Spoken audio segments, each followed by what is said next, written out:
Hi friends, good morning. अभी सुबह के 10 बज रहे हैं और हम सभी लोग नैनी सैनी एयरपोर्ट में हैं और मेरे बच्चों की छुट्टियां पड़ चुकी हैं। हम लोग जा कहाँ रहे हैं ये तो मैं अपने आने वाले मिनी ब्लॉग में बताऊंगी आपको।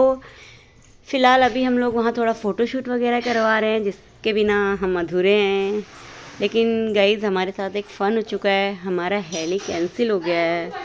तो फिर अब हम लोगों ने बाई कार जाने का प्रोग्राम बनाया है, तो हम लोगों का उसी का डिस्कशन चल रहा है और बच्चे खेल रहे हैं। फाइनली हमें कार मिल गई और हम निकल पड़े हैं खटीमा की ओर अपने मायके। और हमारे साथ एक जो छोटी बच्ची दिख रही थी उसकी मम्मा और वो छोटी बच्ची भी आ रहे हैं, उनको हल्द्वानी जाना था। और अब हम लोग शाम के 5 बजे अपने मायके पहुंच चुके हैं और अभी अब से हम लोग खाना पीना खा के साथ में बैठे हैं। और मम्मी की तैयारी चल रही है। अपनी ताई जी भाभी लोगों से मिलने गए थे, वो इस ब्लॉग में नहीं शो कर पाई और हम सोने की तैयारी कर रहे हैं।